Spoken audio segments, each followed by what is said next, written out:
Hello ladies and gentlemen, and welcome back to my channel for another episode of Build-A-Figure. This is just a series where we check out custom head sculpts, outfit sets, we do kit bashes, you name it. But most importantly, we build figures. Today, we're tackling our most ambitious project yet. I've been waiting very patiently for Hot Toys to give us an Attack of the Clones Obi-Wan Kenobi, but it seems they're just not interested. So I set myself the challenge to build one using as many official Hot Toys and Sideshow parts as possible. That's the plan at least. The head sculpt wasn't able to be an official part. This I had to go custom for, and I think you'll find out in just a second why I do not regret that decision at all. As always, I will pop the links to all of the artists involved with this project down in the description below. While you're down there, why not hit that subscribe, bell notification icon, and join button, so you're notified as soon as a brand new Build-A-Figure episode goes live on the channel. So, I could have maybe modified the episode 3 sculpt from Hot Toys, that's what this is. I mean, it's okay. The likeness is significantly better with their Clone Wars and Mandalorian disguise Obi-Wan sculpts. This was one of their earlier attempts at capturing Ewan's likeness, and like I said, it's fine. So I decided not to root the hair on this sculpt and try and use this for episode 2. Enter Sealer Sculpture on Instagram. Sealer did the head sculpt, and then Jai Grey did the paint applications. I do like this box, by the way. The flap is held in place with magnets, and there's a nice gold foil Sealer logo on the top cover. Sealer has been doing quite a few Star Wars head sculpts recently, and this one caught my eye immediately. As soon as he put it up on Insta, I knew I had to have it, and that's what kickstarted this project. They both absolutely killed it. This has to be one of my new favorite sculpts in the collection. The likeness to an Attack of the Clones era Ewan is spot on. That looks exactly like him from pretty much every angle.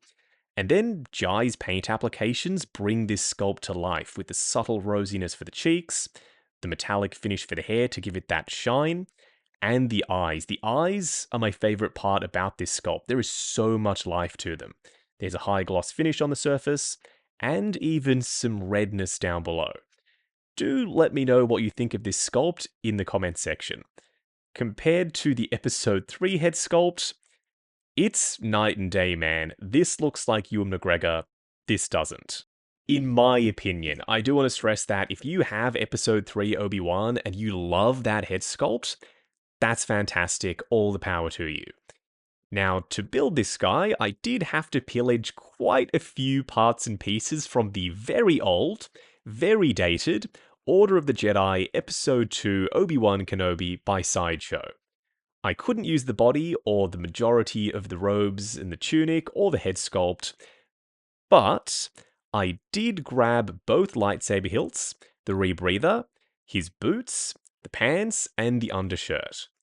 I mean, you can tell just by the box art alone. Around the back, you can see this huge gap for the neck connector. I can't believe that even back in the day, they couldn't be bothered futzing the outfit to cover up that gap at the bottom of the sculpt.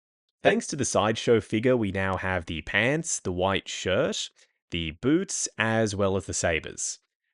But we still need the tunic and the tabards and maybe some outer robes and the cummerbund and the belt, plus a body, which is very important when you're building a 1/6 scale figure. Luckily, I already had a spare episode 3 Obi-Wan Kenobi that I had earmarked for another project. I decided not to proceed with that one, so I used the parts for this one instead. This is what we have left over. The Hot Toys boots, the Hot Toys pants, the red shirt, as well as the robes, which are just too light for an episode 2 custom. For as old as the Sideshow hilts are, they're surprisingly well detailed. And we get 2 of them, one with the lightsaber blade pre-installed, and one that's just meant to hang on his belt. It's a bit strange that they included 2 though, because the blade is compatible with both of them. They didn't need to do that, they could have just done a removable blade. I did have to modify the CoverTech wheel on one of the hilts because this short, stubby one isn't compatible with the clip mechanism on the Hot Toys belt. So I cut it off, there was a hole left behind, I plugged in the Hot Toys CoverTech wheel, and surprisingly it fit, and now this hilt is compatible with the Hot Toys belt. So mission accomplished there. It's not quite as well detailed or shiny like the Hot Toys hilts are. For now, it's going to get the job done. I could always repaint this later on down the line. I don't think Hot Toys have ever given us a Jedi rebreather before, but they use these surprisingly often, so now I have one thanks to the Sideshow Obi-Wan. The Jedi communicator is very small, but it's well sculpted and well painted. Oh, and one more thing we're nicking from Hot Toys Obi-Wan is the display base. I wanted something more modern compared to what Sideshow gave us, so that when we have the custom figure standing on it, he looks like an official product alongside the rest of the Hot Toys Attack of the Clones line. Luckily, the nameplate is just generic enough, it simply says Obi-Wan Kenobi on it, that it could work for episode 1, 2, or 3, no problem. The base topper is removable, which is a good thing because I think I might have to do a custom one. I'll do a scan and print out of Jango Fett's base topper. Then I can have Camino as the flooring for the base, and I can display Obi-Wan alongside Jango Fett. Okay, so this is my progress on the body so far. I'm extremely happy with it. It both looks and feels like an official thing, and that's kind of sort of because it is. The body is Hot Toys, most of the outfit is Hot Toys. The boots and the lightsaber and the pants and the shirt, Sideshow, but y'all already knew that. The sleeves are wired down below so we can cinch them. I also have folded the edges of the tabards over the cummerbund to simulate a little bit of weight. They're wired so you can do that. I also beefed them up over his shoulders because that's how he wears them in episode 2. And I snipped the little connector that was helping keep them spread apart because in Attack of the Clones, he does have this one going over the top of this one. So you need to cut the little string to be able to do that. Once you have the cummerbund cinching it in place, you can then spread out the bottom ones a little if you want to. Biggest challenge for me was modifying the boots because out of the box, they were a single piece design and there was no ankle articulation at all. You all know I have to have maximum range of motion out of the ankles. At least they are rubbery plastic, they're not made of pleather like the Hot Toys ones. I could have gone with these boots, but they don't have the bands up top, so they're not accurate to episode 2. The color is right, the design simply isn't. So what I did was I got an X-Acto knife after heating up the boots. I sliced underneath this bottom strap, which was the perfect place to hide a split-cut boot design. I dremeled the inside of it so it's a little bit thinner, painted the bottom so it's not just a black line around the base of this top piece. I stretched it out, then slid it over the top of the shoe. And now I've got a split-cut boot design. This isn't ideal. It's the only thing, so far at least, on the entire figure I'm not super proud of. The reason why it looks like this is because the Sideshow white undershirt is very, very bulky. There is so much excess fabric, I had to stitch it closed and cinch it tight underneath all of this stuff around the back. And that's why the belt doesn't close as tightly as it should. There's a little gap there. At least the sleeves are tight. That would have been a challenge trying to fix that. And once you do stitch the fabric in place around the back, the collar area doesn't look too crazy. Before we pop the head sculpt on, I do want to address the lightsaber hilt, which now, thanks to the stock Hot Toys CoverTech wheel, does properly slot into the clip and looks perfect on the belt. Holy shit. I'm almost lost for words, and that doesn't happen to me very often. I'm easily able to rant and rave for hours about 1/6 scale figures. It's like my thing. I had a good feeling about this when we looked at the head sculpt and then the body separately. Nothing could have prepared me for this. This is everything I was hoping for and more out of a 1/6 scale Attack of the Clones Obi-Wan. When I was a young lad and episode 2 was coming out in theatre, there was this 12-inch Obi-Wan Kenobi figure that I desperately wanted, but I couldn't find it anywhere, so now I'm making up for it by building my own 1/6 scale Obi-Wan. Do let me know in the comments below what you think of this. I'm hoping that it's not just my own personal bias coming through, because after all, I did put this entire thing together. Ideally for this look, I would have gone with the episode 3 Hot Toys Anakin robe, but both of my Anakins are currently wearing theirs, so I didn't have any spare for Obi-Wan Kenobi. And the episode 3 Revenge of the Sith robe by Hot Toys isn't the right color for episode 2, it's far too orange. I needed that dark chocolate brown.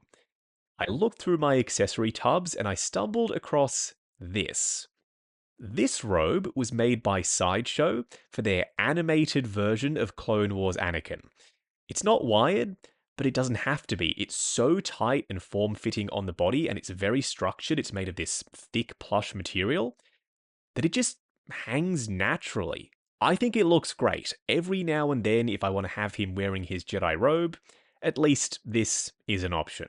For a quick side-by-side comparison, if you've seen the episode 2 Anakin review, I included a sneak preview of this build in that video, so you'll have already seen this. If you haven't, this is what Master and Padawan look like standing together. A perfect pairing. Why the hell did Hot Toys not give us Obi-Wan at the same time as Anakin and Padme? Maybe one day they'll get around to it, but if you're impatient like I am and you want to follow my recipe and build your own episode 2 Obi-Wan, well, this is what he looks like standing next to the official Hot Toys Anakin. Please excuse the glare, Jango's armor is very shiny. Next up, Jango Fett. Seeing as though these two shared a substantial amount of screen time in Attack of the Clones, I'm tempted to no longer have Jango standing next to Count Dooku, and instead pose him up on a flight pole blasting Obi-Wan Kenobi as he's deflecting those blaster bolts. They did have that sick battle on Kamino on the landing platform in the rain next to Slave 1 after all. Wrapping up on another episode of Build-A-Figure. I adore this series. It's so much fun because I get to be creative. It's not often that I get to put together something with y'all on camera. Normally, I'm just reviewing someone else's creation. But with this, I was able to put my own stamp on it, make my bespoke version of episode 2 Obi-Wan to my own specifications.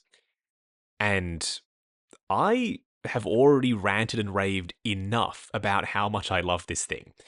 Y'all know I do. I adore it. It's going front and center in my episode 2 display, either with Anakin and Padme, or maybe Jango Fett. Now, if you don't like this, totally get it. Not every figure is for every collector. Maybe you would have done things differently, and by all means, go for it. I've shown you my recipe, I would love to see yours.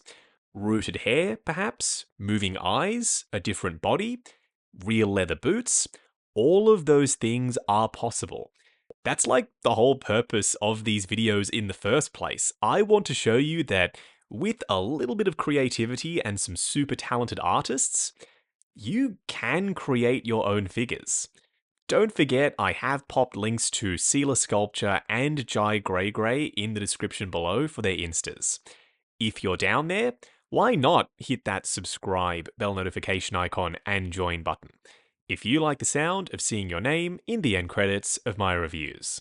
Like, comment, and subscribe. We'll catch you in the next video.